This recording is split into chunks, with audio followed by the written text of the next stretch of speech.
Y buenos días a todos, o bueno, buenas tardes si nos están viendo desde Europa o desde otra parte del mundo.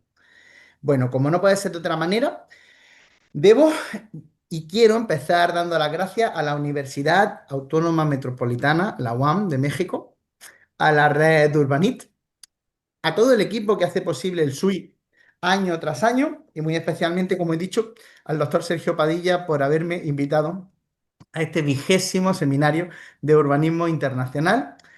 Acudo siempre muy contento a este encuentro por poder compartir un tiempito con ustedes, con profesores, con investigadores, alumnos, muy feliz de que estéis aquí con nosotros, gente interesada en el urbanismo en general y sobre todo amigos. Bueno, voy a intentar ceñirme al tiempo que se me ha dado. Siempre lo digo, casi nunca lo consigo, voy a intentar a ver si puedo hacerlo en esta ocasión.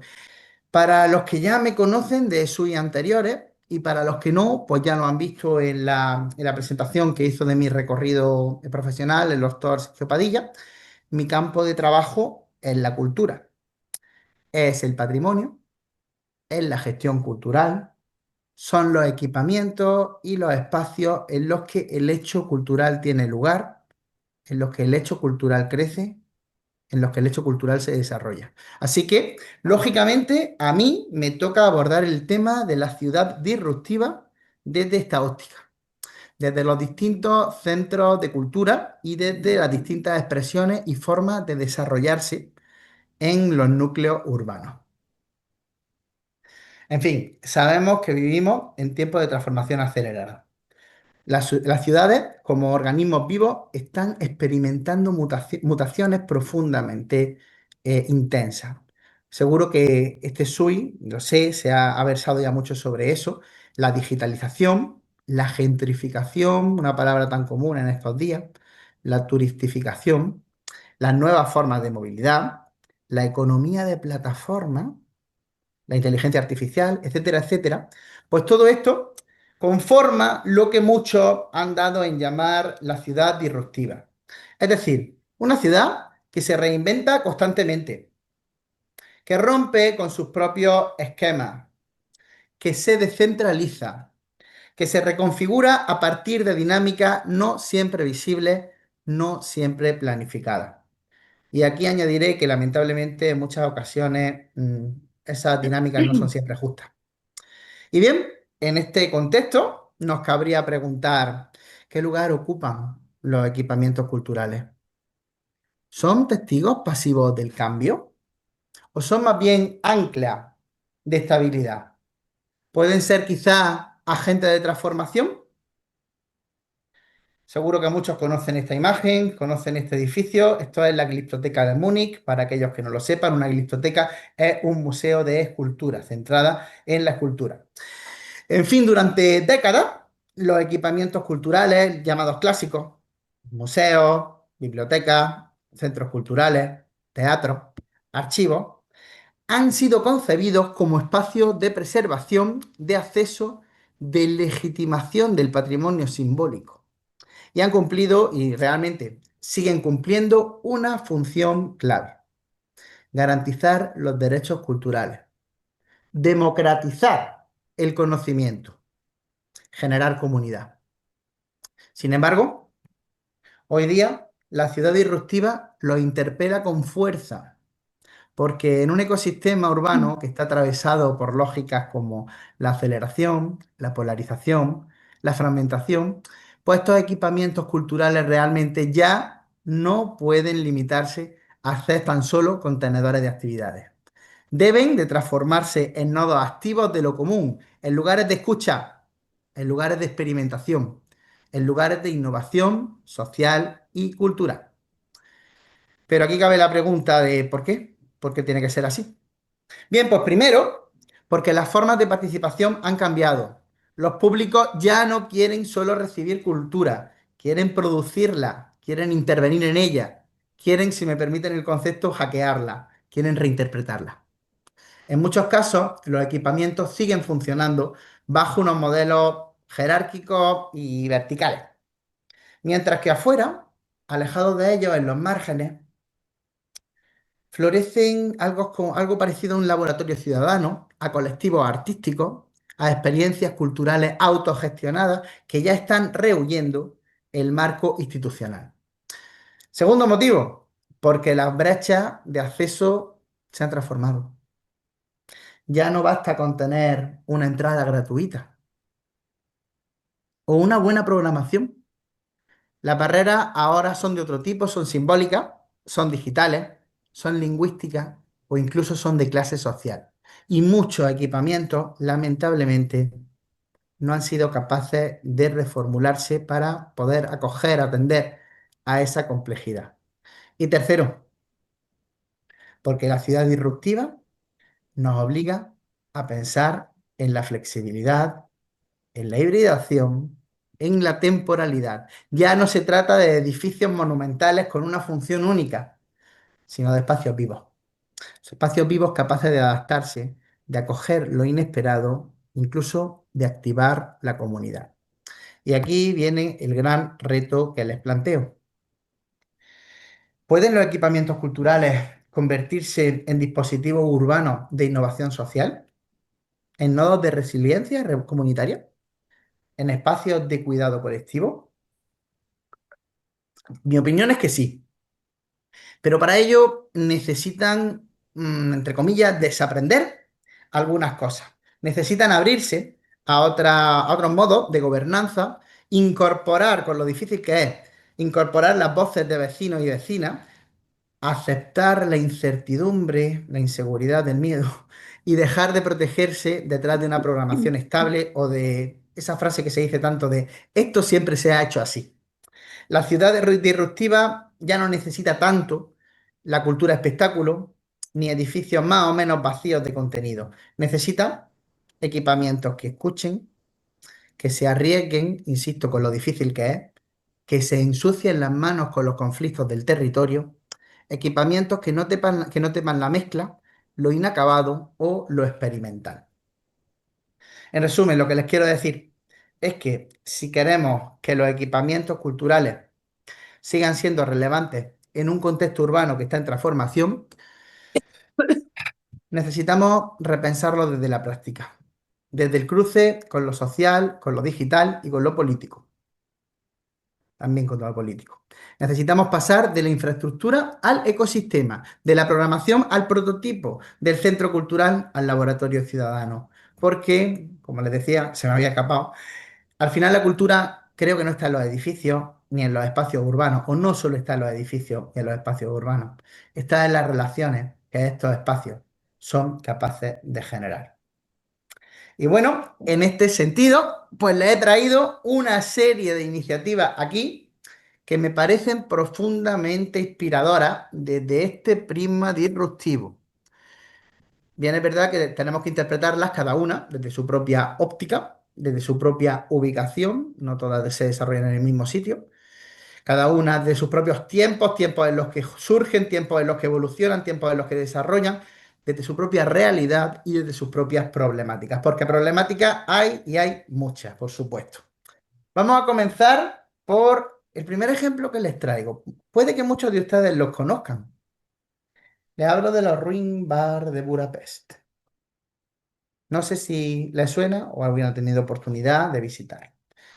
Estos bares en ruina, o ruin bars, surgen en Hungría, en su capital, en Budapest, a principios de los años 2000, como una forma innovadora y alternativa de ocio en un contexto de regeneración urbana que se da con posterioridad al periodo soviético de este país.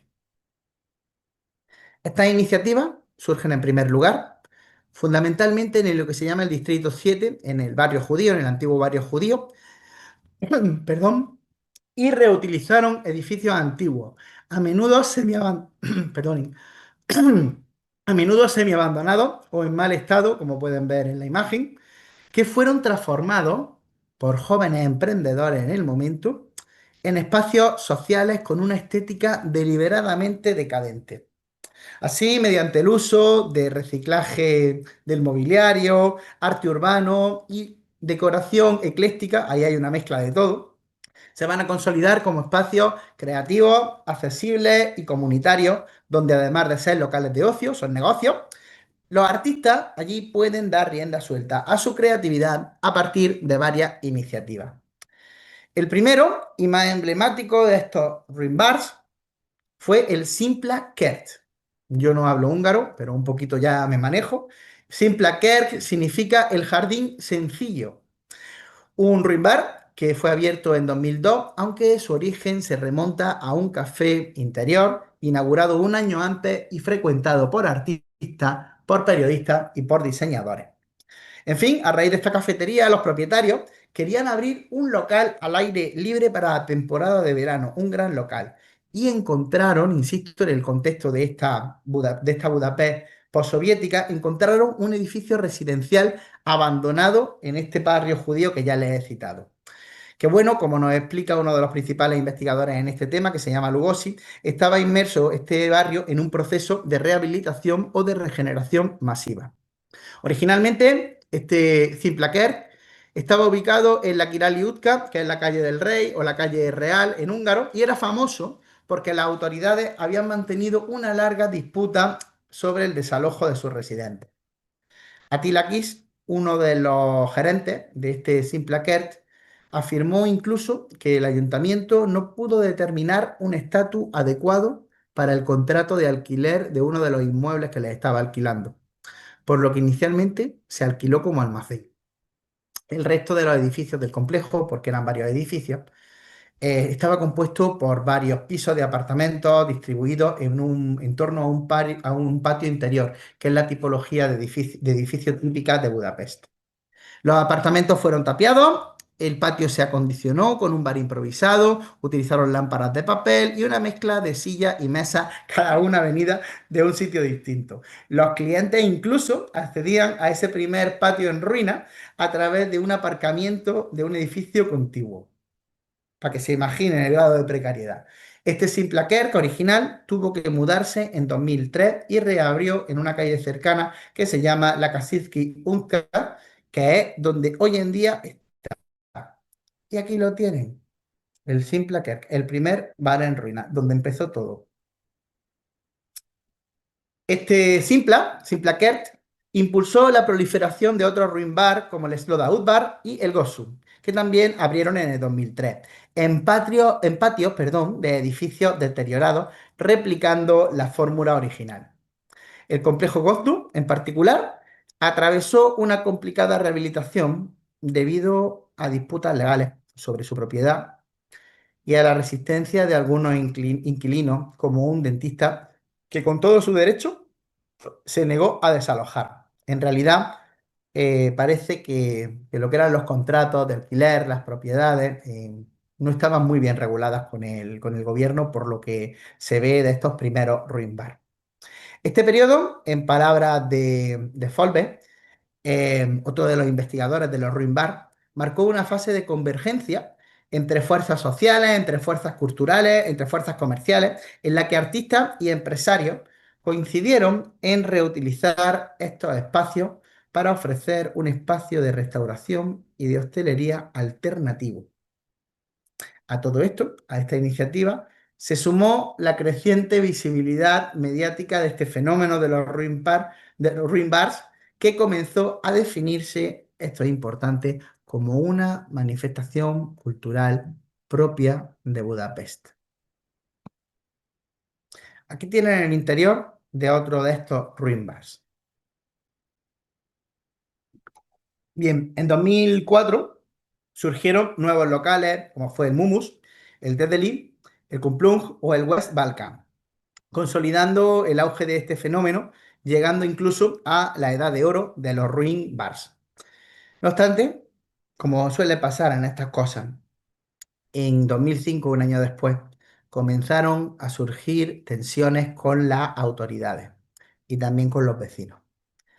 La alcaldía del Distrito 7 denegó licencia a nuevos bares y las protestas por el ruido y las protestas por el comportamiento de los clientes. No olvidemos que estamos en un sitio que es un sitio de ocio donde se consume alcohol y a alguna gente se le va de las manos. Por el comportamiento de los clientes, provocó las quejas de los vecinos que se fueron intensificando más y más. Y bueno, aunque algunos locales intentaron aplicar soluciones como por ejemplo la insonorización, pues recuerden que estamos en unos edificios abandonados, muy antiguos, precarios. Entonces esa insonorización también fue bastante precaria y no fue nada eficaz. También intentaron campañas de concienciación, como la iniciativa Bagoli, que insisto, yo no hablo húngaro, pero un poquillo. Bagoli significa búho, manteniendo una campaña de concienciación que tenía el lema "El silencio es sexy", en ese intento de que los clientes, los usuarios se comportaran, especialmente a determinadas horas de la noche, pero sin embargo los conflictos persistieron. Muchos de esos edificios, como es el caso del primero que les he hablado, del Simpla, fueron amenazados en este ámbito por las autoridades con el cierre.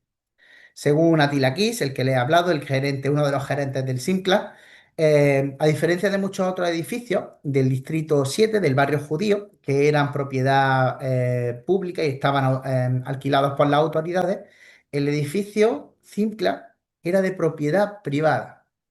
Sin embargo, su argumento de que se trataba de un instituto cultural, fundamentalmente cultural, y no de un bar, era mucho más sólido, ya que organizaban distintos eventos culturales y el local contaba con un cine al aire libre. Bueno, en este periodo de tensión, algunos bares, como el Sarkerk, el Jardín de la Esquina, se trasladaron fuera del centro, mientras que otros, como el Turzagar, buscaban vincular de forma más clara el arte, la cultura, con todo eso de hostelería y de restauración que tenían asociados los ruin bar. Este último, instalado en un antiguo almacén de suministros médicos, acogía desde conciertos a desfiles de moda e incluso teatro y exposiciones de arte. Bien, en 2007 la evolución de la escena continuó con proyectos como Coimpeto, abierto en los pisos superiores de un gran almacén en la zona de Pest, y Feske, un bar terraza en la azotea de una piscina en Buda. Hago un inciso porque le he dicho que un sitio uno abrió en Pest y otro abrió en Buda. Budapest es una ciudad surgida de la unión de dos poblaciones precedentes: la ciudad de Buda, que está situada en las colinas, y la ciudad de Pest, que está situada en la llanura. Y entre ambas están separadas por el río Danubio. Fin del inciso.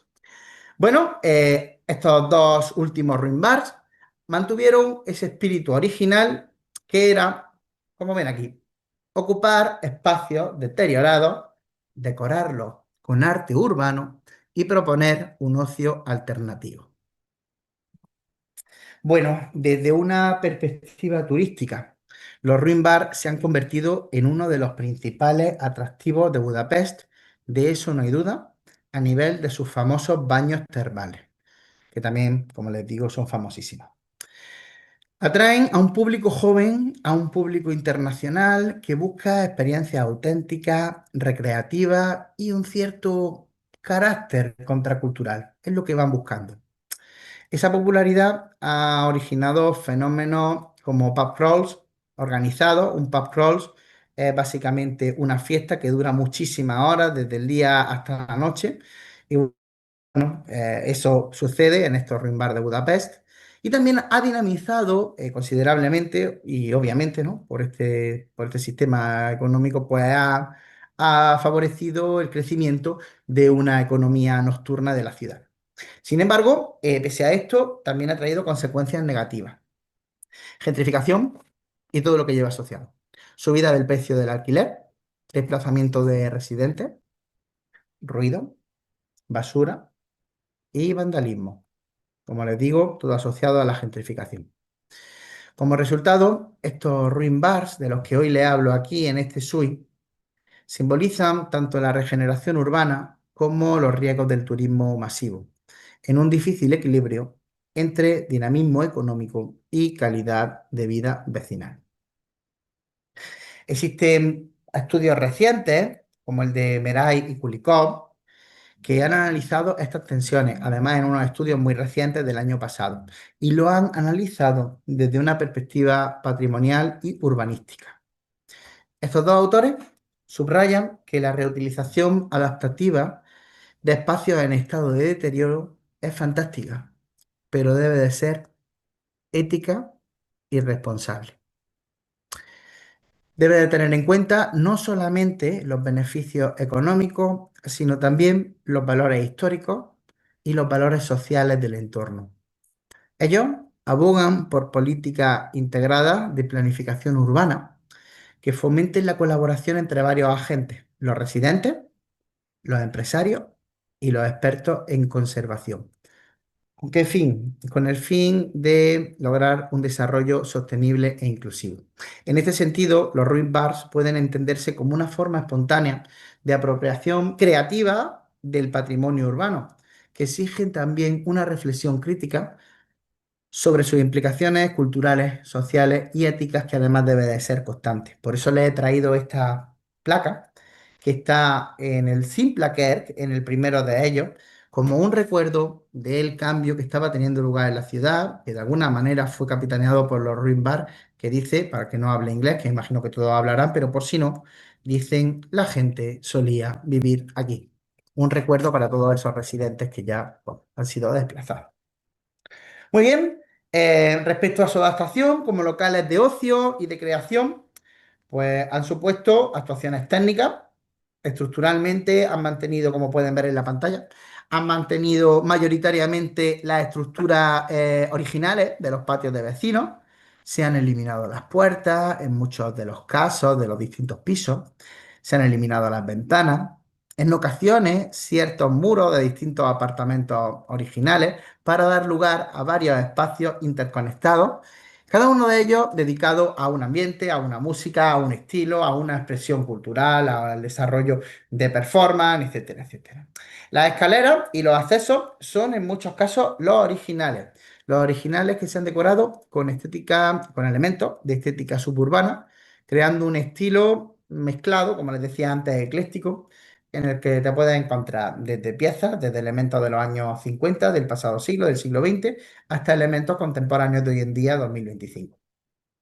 Muy interesante es ver los cambios en los suelos, porque se mantienen los suelos originales, la forma de cubrirlos en el momento. Además, si en algún espacio habían tenido que cambiarlo por alguna necesidad económica, se mantiene todo tal y como estaba, en la que podemos ver distintos tipos de, por ejemplo, de azulejo, de loseta.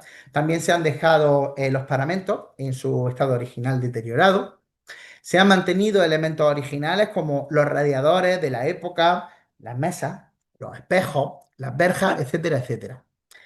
Lógicamente, sí se ha tenido que hacer un despliegue importante y costoso en la adaptación de estos complejos, porque son varios edificios, a las necesidades que supone un local de ocio.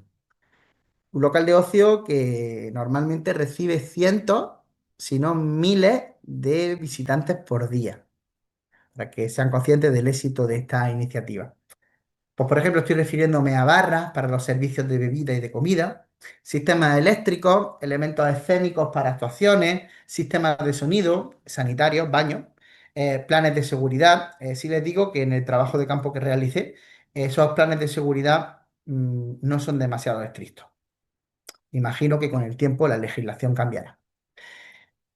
Este es el mapa del Simplakerk, del primero de los Ruin Bar, el mapa que dan los gestores del espacio a sus visitantes. Les digo que es enorme, es casi laberíntico como la mayoría de los Ruin Park. Hay decenas de estancias, todas están interconectadas, hay varios pisos, hay múltiples temáticas, tenemos bares de vino, lugares de música en vivo, estudios de grabación, bar de shisha, que para el que no lo sepa es una pipa de agua para fumar tabaco. Bueno, aunque el elemento central sería siempre el patio en el que se mantienen, en este caso, que se mantienen de alguna manera naturalizados con elementos vegetales. Esto que tienen en pantalla es una zona en el centro del Simplakerk, eh, como ven, cubierto de vegetación, es una zona para grabación, una zona para gestionar los sistemas de sonido y también donde se sitúan a los DJ en las sesiones de pinchadiscos que se desarrollan en el bar, en una de las sesiones de pinchadiscos, porque tienen varios espacios. Y lo traigo también aquí a colación para hablarles de las actividades, de las iniciativas y de la ideología del sitio. Ofrecen música en directo, Ofrecen actuaciones artísticas de todo tipo, también exposiciones de arte contemporáneo. Se basan, o dicen basarse, en la sostenibilidad y la responsabilidad ambiental a través, por ejemplo, del uso y de la venta de productos de cercanía, especialmente de comida y de bebida.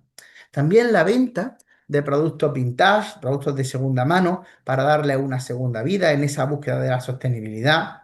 Cada cierto tiempo, y hablo cada poco tiempo, realizan eventos benéficos para que puedan conseguir recursos, distintas ONG, cada cierto tiempo le dedican jornadas a diferentes ONG y después tienen una iniciativa muy interesante porque ponen a disposición de los artistas locales los teléfonos de varios gestores del espacio para recepcionar ideas de actuaciones artísticas de cualquier tipo para estudiar la idea con ellos y, si es posible, interesante para ellos, llevarla a cabo.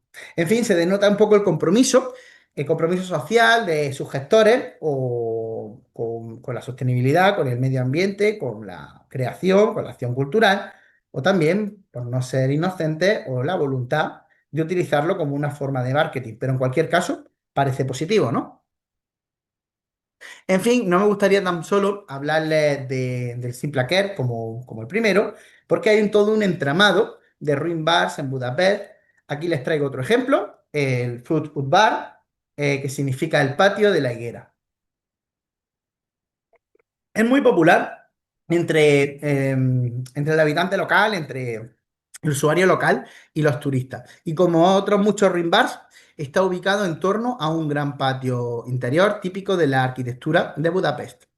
Ofrecen cervezas artesanales, comida rápida y multicultural, música en vivo o DJ set, lo que ellos llaman DJ set, espacios al aire libre, espacios techados, un ambiente relajado y alternativo, y además tienen, como ven, varias zonas enormes con juegos, billar, ping pong, etcétera, etcétera.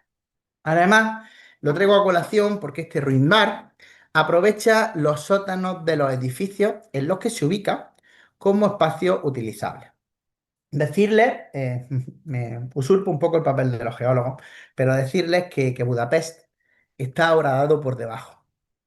Tiene una gran cantidad de cuevas naturales, también de manantiales, por eso es famoso. Y estas cuevas naturales, esta casuística, marcan la arquitectura de la zona profundamente.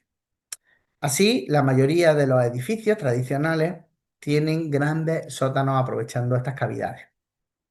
Bueno, este equipamiento, perdón, el Fuge Bar, aprovecha esta realidad y ha adaptado su parte baja, como pueden ver, como un gran espacio para el ocio, que, si les soy sincero, francamente parece una catacumba por lo intrincado de sus pasadizos. Estancia tras estancia puede ir pasando y descubriendo las distintas opciones para el juego en familia o con amigos. Es francamente interesante recorrer todas las estancias de este Ruin Bar y les puedo decir que es tan grande que puedes empezar a caminar sin pararte en ninguna estancia durante media hora y aún no la has recorrido toda. Es un complejo enorme, todo destinado a la creatividad, al ocio, lógicamente, al juego. Eh, Aquí tienen el patio de la higuera, el que le da nombre a este Ruin Bar. Eh, También un acceso a la zona de juego. Les he traído otra imagen de una sala multidisciplinar, pero dedicada fundamentalmente, aunque acoge cualquier tipo de expresión cultural, pero fundamentalmente está centrada en el baile y en las actuaciones de DJ. Por supuesto, el mapa del Food Bar en el piso inferior. Ahí pueden ver, pueden intuir lo enorme del local y sus posibilidades. Un mapa, en según qué momento, es imprescindible para no perderte. Como les digo, especialmente en los sótanos destinados a juegos. Creo que en esta iniciativa, perdón, creo que en esta diapositiva, en esta imagen, también pueden apreciar cómo se adaptó el local, cómo el local es una adaptación de un antiguo patio residencial. En la parte superior pueden ver las puertas de acceso, ¿verdad? A las distintas residencias. Aunque decirles que hoy en día han sido adaptadas como alojamientos turísticos.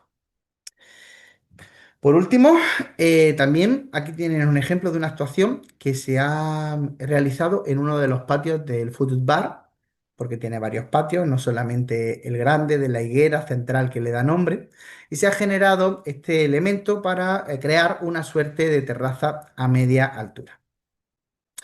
Muy bien, eso sobre estos primeros elementos de los que quería hablarles. Quiero ahora que salgamos de estos locales barra centros de cultura, que pueden ser muchas cosas, buenas y malas, según a quien le preguntes, pero que sin duda alguna son elementos disruptivos. Y ahora pasemos a un caso que creo que es especialmente llamativo por la temática que trata, por el espacio que protege, por la memoria que atesora y por las implicaciones que tienen para toda una comunidad. Y les estoy hablando del Museo del Túnel, también conocido como Museo del Túnel Espasa, el Museo del Túnel de la Esperanza, en la ciudad de Sarajevo. Les pido unos minutos porque este museo disruptivo, a más no poder, por la temática que trata, requiere de unos minutos de contextualización. Esto es Sarajevo este mismo año. Es la capital de Bosnia-Herzegovina, del país de Bosnia-Herzegovina. Y es una ciudad marcada por su diversidad cultural y religiosa, pero también por uno de los conflictos más devastadores de Europa después de la Segunda Guerra Mundial, la Guerra de Bosnia. Una guerra que está inserta en el proceso de disolución de la antigua Yugoslavia. Pasear por Sarajevo es recorrer una ciudad, una urbe, donde ahí lo tienen mezquitas, iglesias que pueden ser católicas o ortodoxas y sinagogas conviven en unos pocos metros y donde las huellas de los francotiradores, por otro lado, y las huellas de los morteros aún permanecen como si fueran una cicatriz en la ciudad, todavía están visibles. La historia reciente de esta ciudad no puede entenderse sin comprender el sitio de Sarajevo, el más largo de la historia contemporánea, entre 1992 y 1996, 1425 días. Un conflicto, un asedio, que dejó más de 11.000 muertos en la ciudad, de los que 1.500 eran niños. El conflicto de Bosnia-Herzegovina se origina con la caída del régimen comunista el yugoslavo y la creciente tensión nacionalista tras la muerte del mariscal Tito en 1980. La República Federativa Socialista de Yugoslavia estaba integrada por 6 repúblicas y entre ellas estaba Bosnia-Herzegovina. Y bueno, comenzó a fragmentarse en los años 90. De las diversas guerras que se sucedieron en Yugoslavia, el conflicto en Bosnia-Herzegovina vino precedida por la escisión correlativa de otras repúblicas, de estas 6 repúblicas soviéticas yugoslavas. Primero, la independencia de la República Eslovena, que sucedió en 1991, y la autodeterminación de la República de Croacia después, entre 1991 y 1995. Ambas independencias, ambas secesiones propiciaron sendos conflictos bélicos frente al ejército popular yugoslavo anterior. En el caso de Eslovenia fue un conflicto breve y en el caso de Croacia fue dilatado y fue sangriento. La primera frontera entre el nuevo Estado esloveno y Yugoslavia inició esta difícil descomposición del antiguo Estado socialista. Bosnia-Herzegovina está compuesta por una población mayoritariamente bosnia musulmana, lo que se ha venido a llamar bosniacos, lo que algunos investigadores llaman bosniacos. Un inciso, el tema de la identidad, el tema de la religión, el tema de cómo se siente cada uno en Bosnia es un tema muy, muy complicado en el que, vamos, en el estudio que he realizado, en las entrevistas que he tenido con grupos de interés, eh, incluso dentro del mismo grupo hay opiniones divididas, así que el tema de la identidad no es algo que sea uniforme en este país.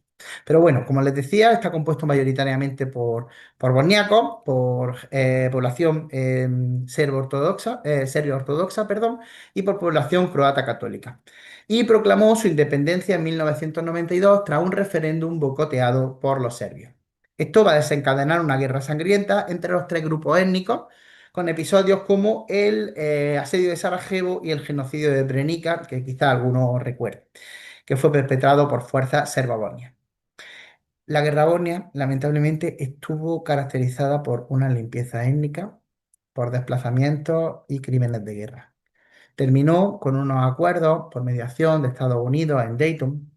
Impusieron una estructura muy compleja. Hoy en día, desde nuestra óptica, vamos a ese país y nos cuesta trabajo entender cómo está organizado el propio país. El país se divide, Bosnia y Herzegovina se divide en dos entidades políticas, dos, la Federación de Bosnia y Herzegovina y la República Srpska. Y entre medias, además, hay un distrito que se llama Berko. Todo eso es lo que compone Bosnia y Herzegovina. Bien, durante el conflicto, Sarajevo experimentó profundas transformaciones espaciales que van a alterar gravemente su estructura urbana. Si tienen interés, pueden buscarlo en internet, en vídeo, pero las imágenes hablan por sí solas.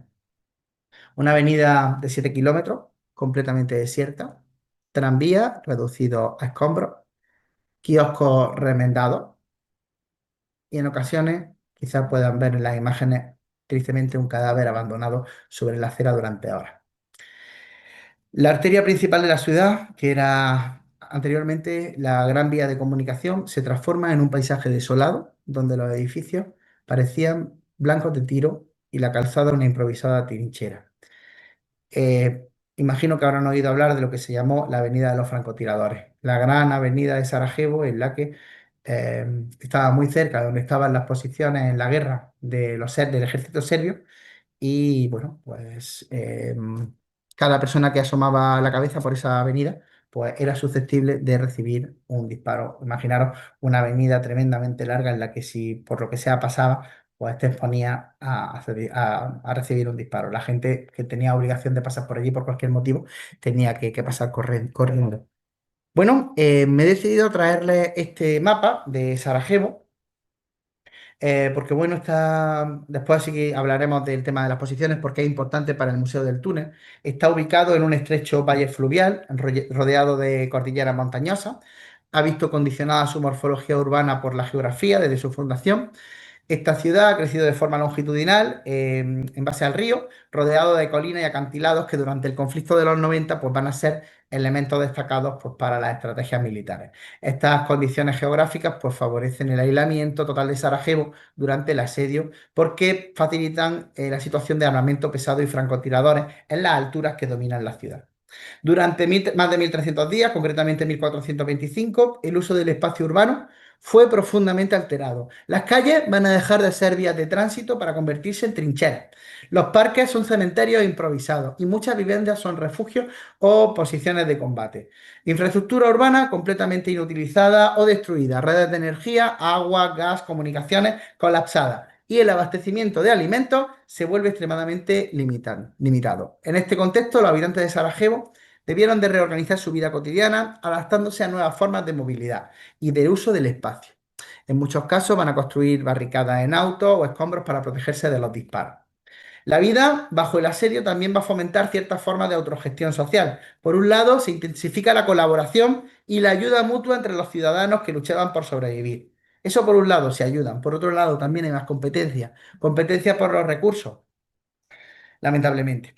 Los espacios públicos se resignifican, algunos hogares se transformaron en escuelas improvisadas con algunos pocos alumnos, los árboles de los parques, muy importantes, fueron talados, al igual que se destrozaron los muebles porque los inviernos en Sarajevo son especialmente duros y además fueron unos inviernos muy duros, con mucha nieve, con mucho frío, y entonces muebles tuvieron que utilizarse para quemarse, para tener algo de calor. Hay declaraciones escalofriantes de estudiosos teniendo que quemar sus libros favoritos para poder sobrevivir. Por supuesto, los parques o cualquier tipo de recurso urbano que tuviera madera, pues fue quemado para obtener leña. Y bueno, en la ciudad en su conjunto se volvió un espacio autorreferencial guiado por la necesidad de resistir y de adaptarse. En definitiva, lo que les quiero decir es que el asedio no solo destruye las estructuras físicas, sino que desfigura completamente el espacio urbano. Sarajevo está atravesado por la guerra y se convierte en un testimonio extremo de cómo la geografía, la violencia y la resiliencia social se van a entrelazar en la transformación radical de una ciudad. Actualmente, Sarajevo está reflejando estas tensiones latentes. Aunque es un símbolo de resistencia y de reconstrucción, las divisiones políticas y sociales siguen marcando la vida del país. y de la ciudad. La memoria de la guerra sigue viva en el espacio urbano, en los discursos políticos y en la relación entre las comunidades. Les he traído, quizá para ilustrar todo lo que les estoy diciendo, les he traído unas piezas de diseño gráfico muy duras que hacen alusión a la guerra de Bosnia. Insisto, por si alguien no habla en inglés, aquí tienen un paquete de huevos, de 6 huevos, y dice abajo, en inglés, compra 5, consigue uno gratis en un juego de durísima ironía sobre la guerra de Bosnia.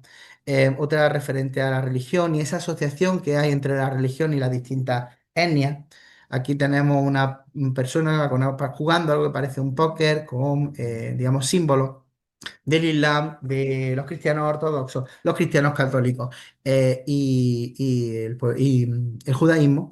Y por otro lado, este más pequeño, que no sé si son capaces de verlo. Quizá lo he puesto demasiado chico. Aquí dice Made in Bosnia, es un bolso, pero cuando te acercas puedes intuir que hay un pezón y en realidad está hecho de piel de un ser humano, de un hombre adulto.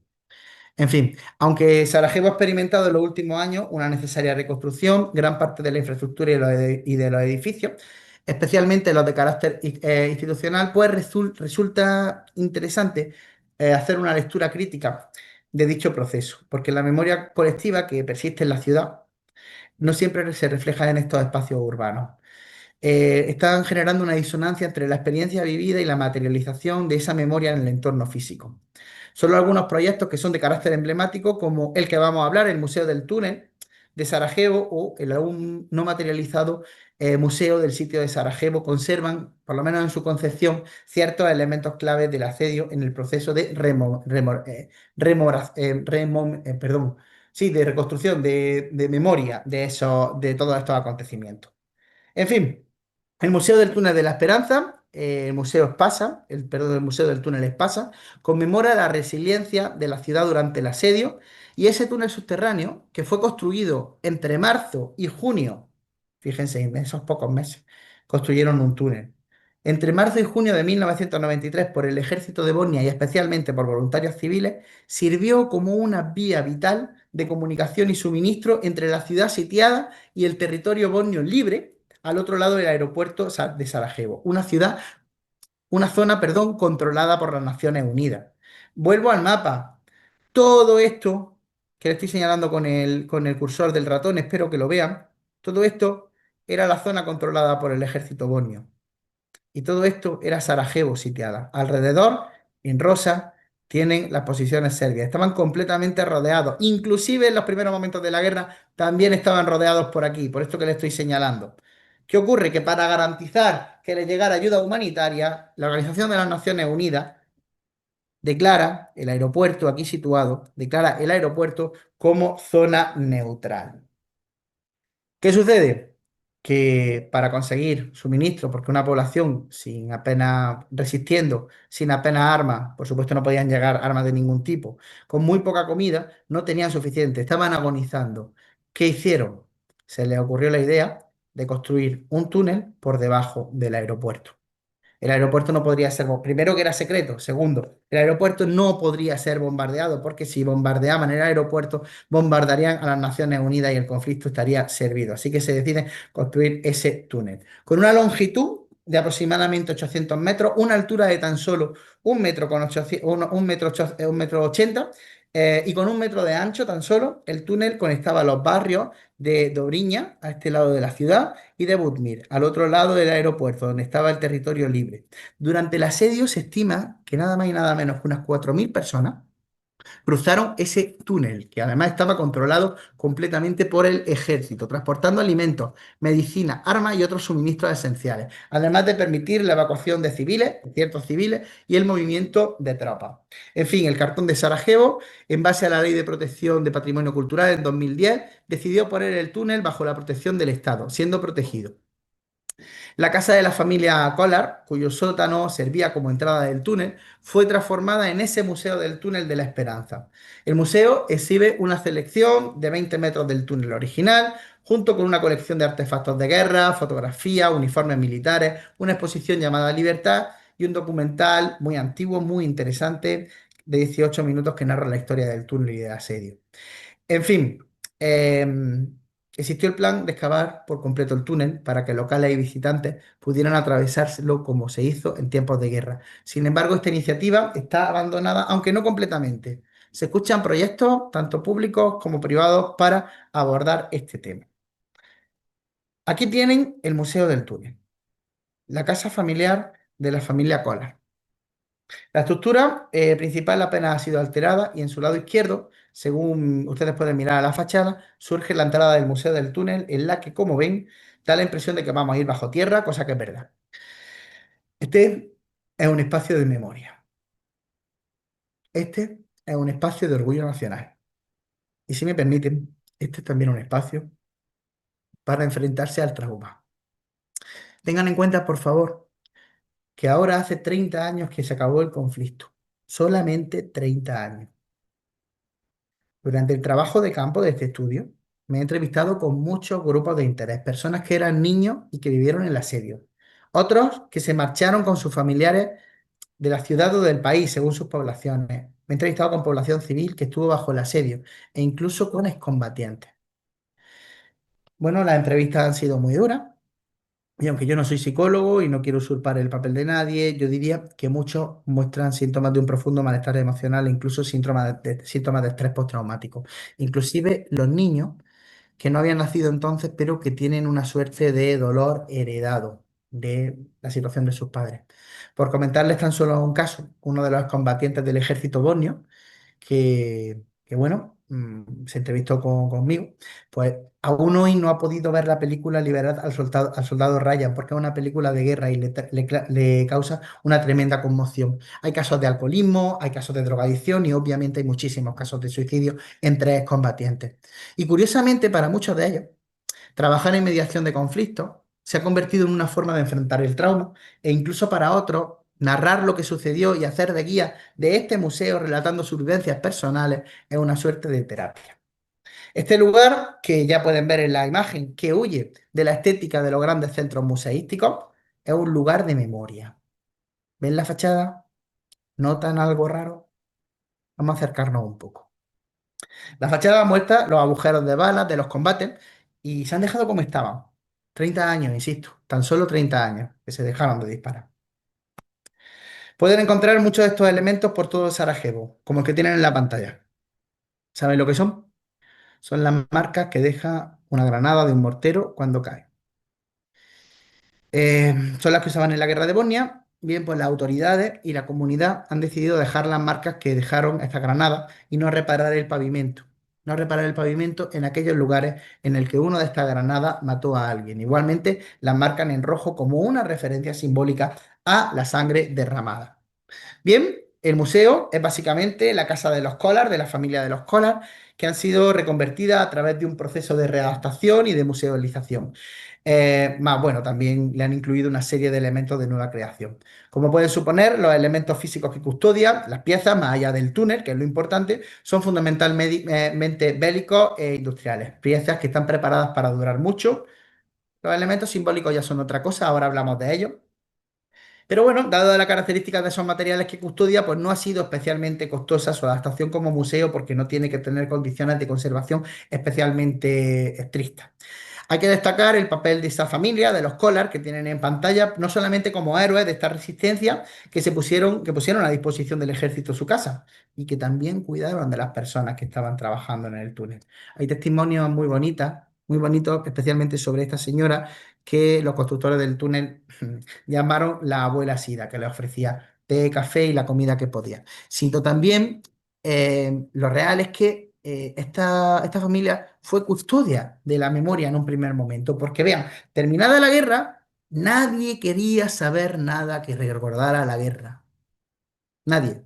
Pero la familia, entendiendo que el túnel significó algo importante, comenzaron a guardar elementos y recuerdos. Y mientras el túnel se iba derrumbando por la desidia del gobierno, de las autoridades, ellos consiguieron salvar incluso unos 20 metros del túnel original, además de gran cantidad de objetos relacionados con el túnel.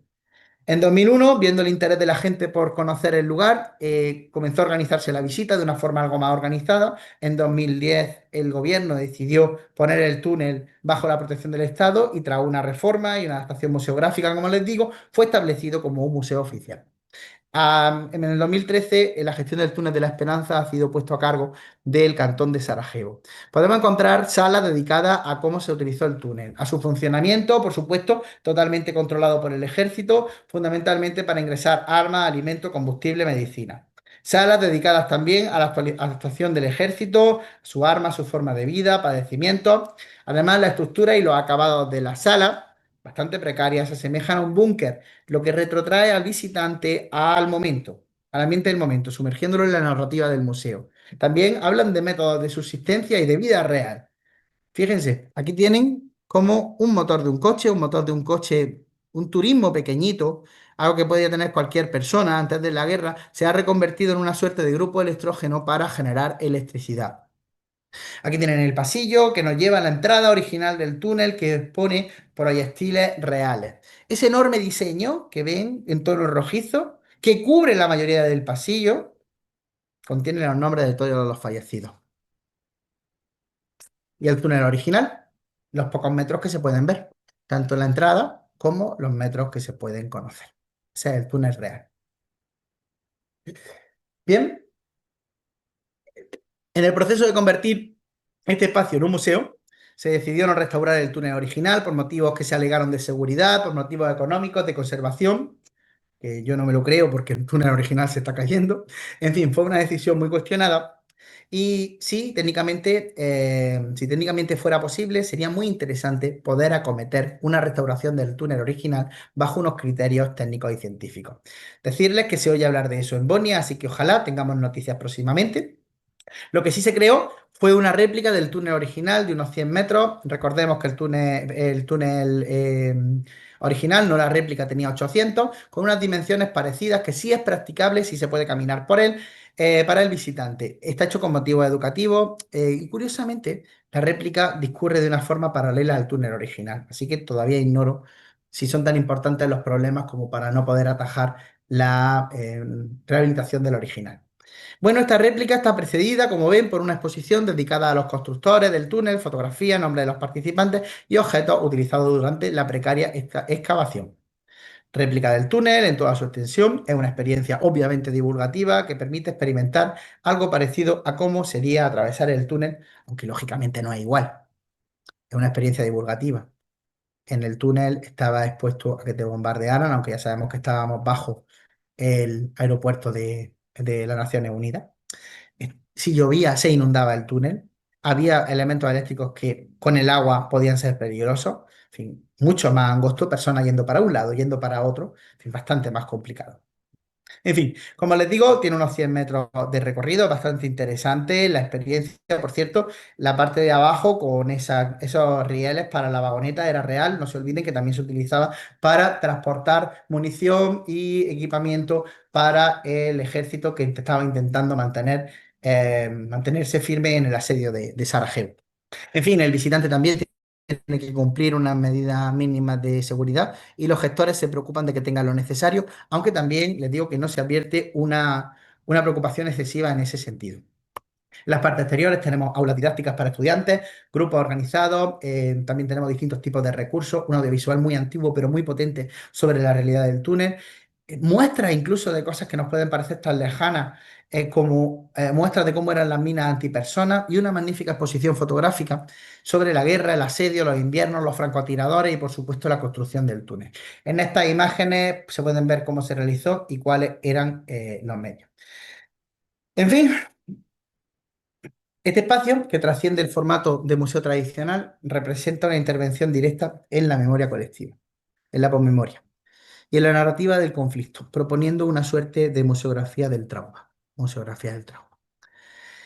Un concepto que ha cobrado relevancia en el panorama internacional como mecanismo de resiliencia social, de justicia y de educación para la paz. En el caso del Museo del Túnel, su propia arquitectura y la conservación de muchas de sus estructuras en estado cuasi original configuran una experiencia inmersiva que interpela emocionalmente al visitante, proporcionándole un espacio de exhibición que actúa como una plataforma para la reflexión crítica sobre los efectos de la guerra, la solidaridad civil y la resistencia cotidiana. Asimismo, considerando este espacio desde la óptica de la gestión cultural, el Museo del Túnel plasma cómo las iniciativas que trabajan con el patrimonio, con la memoria común y como en la posmemoria, son capaces de sostener el tejido social urbano y también son capaces de construir una identidad común en periodos posteriores al conflicto, con lo que eso cuesta. Al tiempo, equipamientos como este también se revelan como clave en las estrategias y planificaciones de reconstrucción urbana y de proyección internacional de la ciudad, ya que conectan la historia reciente con un turismo responsable y con una educación intercultural. Y problemas, también les había prometido problemas. Pese a ser unos equipamientos culturales más demandados y más visitados en el país, actualmente se evidencia una falta de inversión importante en el museo. Esto se concreta en un mantenimiento inadecuado, en una deficiente actualización de los recursos disponibles para el visitante, lo que se convierte en uno de los grandes retos que tienen que afrontar los gestores de la institución.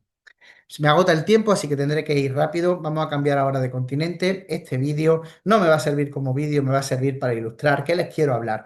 De, cambiando de continente, como les decía, de la Fábrica de Arte Cubano, un proyecto cultural multidisciplinar con sede en La Habana que se ha ganado el reconocimiento internacional por una innovadora reconversión de un espacio industrial en desuso en un centro vivo de creación artística, participación ciudadana y dinamización, perdón, turística. En fin, este inmueble fue primero una fábrica de electricidad, o una fábrica generadora de electricidad. Más tarde pasó a ser una fábrica de aceite, de la que ahora le hablaré, y después se convirtió en un centro cultural innovador que además busca una regeneración de la ciudad de La Habana. Fue fundada en 2014 por el músico y productor X Alfonso y se ha convertido en el símbolo de la nueva cultura urbana cubana al articular patrimonio, arte contemporáneo y comunidad en un modelo de gestión que podemos llamar híbrido, sustentado por una colaboración público-privada y autofinanciamiento. Este inmueble que tienen en pantalla posee un notable valor histórico y también arquitectónico. Está situado en el barrio de La Habana del Vedado, y bueno, como les decía, pues en un principio fue la central eléctrica del Vedado, construida en el 1904. Más tarde cesa sus funciones en 1913 y a partir del 33, de 1933, se convierte en una fábrica refinadora de aceite. Se llamó El Cocinero.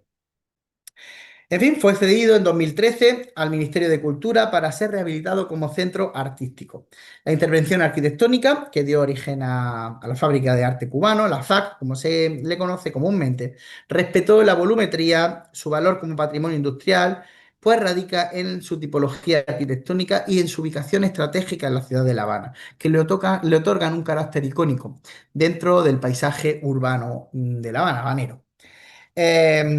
Aquí tienen una imagen del interior. Se concibe como un espacio abierto, inclusivo e interactivo, donde confluyen numerosas expresiones artísticas: música, danza, teatro, fotografía, literatura, diseño gráfico, incluso moda, arquitectura, etcétera, etcétera.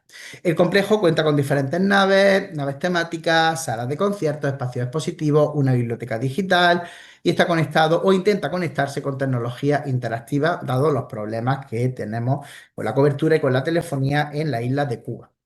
El proyecto también asume un claro compromiso social, impulsando acciones destinadas a la comunidad, como talleres infantiles, coros vecinales, restauración del consultorio médico del barrio del Fanguito o campañas de reciclaje y de concienciación ambiental.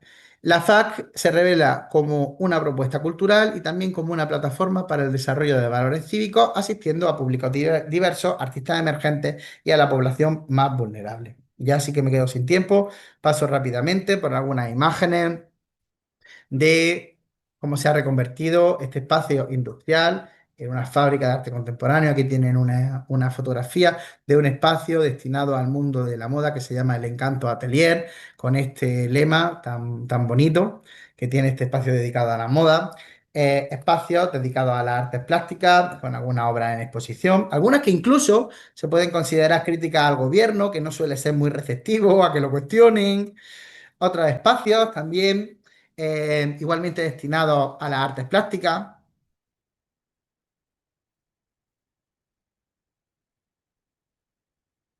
algunos espacios exteriores para expresiones artísticas de todo tipo, a veces performativas, a veces literarias. Al fondo de esta terraza pueden ver el elemento, el muro de las palabras. Igualmente dispone de espacios para la restauración y el refrigerio. Y en la imagen pueden ver el que está abierto, está a cielo abierto, aunque hay otros interiores. Y ya por último, me queda el último de los ejemplos. Les aseguro que voy a ir súper rápido para no comerme el tiempo del siguiente panelista. Es una iniciativa muy especial. Me gustaría que la viéramos. Lamentablemente no podemos ver el vídeo, pero decirles que cada octubre Ghana, el país de Ghana, acoge una iniciativa que transforma la percepción de la moda, el consumo y la identidad. Se trata del Obroni Wagu October. Sé que es difícil de decir. Obroni Wagu October. Una festividad centrada en la ropa de segunda mano, cuyo nombre en lengua tui significa la ropa del hombre blanco muerto. Repito, la ropa del hombre blanco muerto. Aunque el término remite a la procedencia extranjera de estas prendas, ropa desechada por lo que se considera el norte global, por Occidente, e importada masivamente al continente africano, en este contexto se resignifica como un símbolo de resistencia creativa, activismo ecológico y afirmación cultural. Lo que en su origen pudo interpretarse como carencia, hoy se convierte en un potente instrumento de reapropiación, simbólica y de transformación social. Este movimiento, que es festivo, tiene un carácter festivo, extendido en distintas ciudades ganesas, con epicentro en Accra, en la capital, nace como una respuesta crítica y al mismo tiempo lúdica frente al impacto ambiental, al impacto económico y al impacto cultural del comercio global de la ropa usada.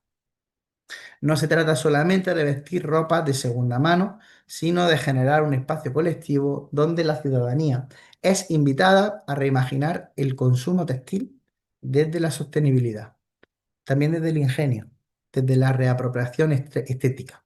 Reapropiación, perdón por la palabra, estética.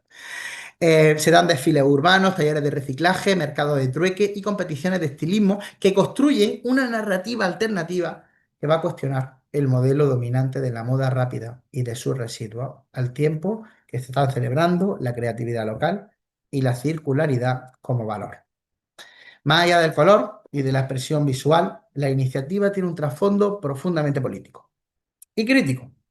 Es un país donde el mercado informal de ropa usada ocupa un lugar central en la vida cotidiana por su asequibilidad, por ser asequible, por su variedad, por su calidad. Y esta celebración sirve también como plataforma para denunciar los excesos de esta industria textil que es mundial, que es global. La importación masiva de ropa desechada no solo desplaza al sector local, no solo eso, también genera toneladas de residuos y van a terminar en vertederos de Ghana o quemados al aire libre, afectando gravemente al medio ambiente. Frente a ello, este evento, Broniwawu October, reivindica formas ancestrales de cuidado, de reparación y de reuso. Prácticas que ahora mismo se conocen en inglés como upcycling, pero que en África han sido parte del saber ancestral cotidiano practicado por generaciones. Este festival no ocurre en el vacío, sino que se va a inscribir en una historia de políticas culturales que han buscado de alguna manera revalorizar el poder de la industria textil nacional. Un antecedente significativo, este festival tiene antecedentes, el programa estatal National Friday Wear, impulsado desde 2004, que promueve el uso de prendas confeccionadas con textiles locales todos los viernes, especialmente en entornos laborales. Bueno, más allá de lo estético, esta campaña persigue reactivar una aletargada industria textil al tiempo que se reafirma la identidad nacional mediante el diseño. Así, ambas iniciativas tienen un punto en común, la idea de que el cuerpo vestido es un espacio político, un territorio sobre el que se proyecta y se negocian las fronteras entre lo local y entre lo global y entre la creación propia y la materia impuesta. Quizá uno de los aspectos más interesantes de esta celebración es cómo se resignifica lo que podemos describir como un símbolo de exclusión o de inferioridad. Históricamente, la expresión Oroniwawu se ha asociado a lo desechado, al residuo, cobrando aquí una dimensión como símbolo de creatividad y de sostenibilidad. Las personas participantes, en su inmensa mayoría, son jóvenes, como pueden ver en las pantallas. En la pantalla, reinterpretan las prendas usadas con orgullo, las transforman en declaraciones de estilo personal y colectivo, manifestando una sofisticada conciencia crítica sobre sistemas globales de consumo. Lejos de ser un festival tan solo de moda alternativa y frente al silencio de la industria textil global, sus creaciones se van a levantar como una respuesta contundente y situada a la lógica extractivista de la industria textil. Asimismo, además, se fomenta el reciclaje y la reutilización y contribuye a dinamizar la economía local a través de la participación muy importante de diseñadores y de trabajadores de la industria. Hablo de costureras, de vendedores, de talleres de reparación. Además, promueve el diálogo intergeneracional mediante la transmisión de prácticas sostenibles, la transmisión de saberes textiles ancestrales, rescatando esas técnicas que son tradicionales y que han sido desplazadas lamentablemente por la industrialización del sector. Así, de esta manera, la moda deja de ser efímera o se pretende que deje de ser efímera para convertirse en un vehículo que sea también de memoria, que sea de identidad y que sea de justicia ambiental. No obstante, esta experiencia ganesa, aquí les traigo un extracto de un periódico, no se encuentra aislada, no es única, sino que se conecta con una enorme conversación global sobre los límites de la moda como un sistema cultural y económico. En fin, movimientos como este lo que van a revelar son las tensiones entre los mitos de sostenibilidad que se promueven por las grandes marcas y las realidades que se viven en lo que se conoce como el sur global, donde los residuos de los países desarrollados se convierten en una parte, lamentablemente, del paisaje. En un gesto radical, fuerte de imaginación en el trabajo, este festival desde la periferia me refiero del sistema, propone otras formas de evitar la moda, otras economías para la industria y otros futuros posibles que partan de lo que ya existe, aunque ya ha sido descartado, pero no por ello es menos valioso. Por último, unas palabras a modo de conclusión. Los cuatro casos analizados en este estudio ponen de manifiesto cómo la cultura y sus espacios de creación y expresión pueden constituirse como herramientas fundamentales para impulsar procesos urbanos disruptivos, para generar comunidad, para sintetizar imaginarios colectivos a través de iniciativas que abarcan desde la reapropiación, perdón, hoy me ha costado la palabra, reapropiación patrimonial hasta la crítica a las dinámicas de consumo, pasando por la memoria del trauma tan importante, o la creatividad colaborativa. Estos espacios culturales emergentes despliegan nuevas formas de ciudadanía que desbordan las lógicas tradicionales de la gestión urbana.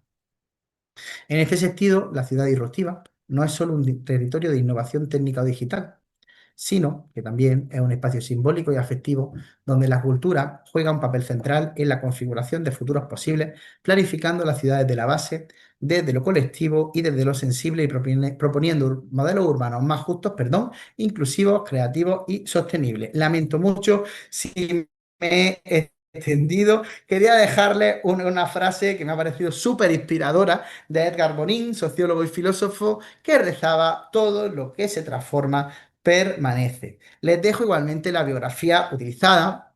No se preocupen por apuntarla porque estará disponible, creo, Sergio, ¿no? Cuando se suba al repositorio. Aquí tienen la bibliografía. Y aquí les dejo también mis datos para dudas, para consultas, para elogios, para críticas, para halagos, para insultos, sobre todo para insultos.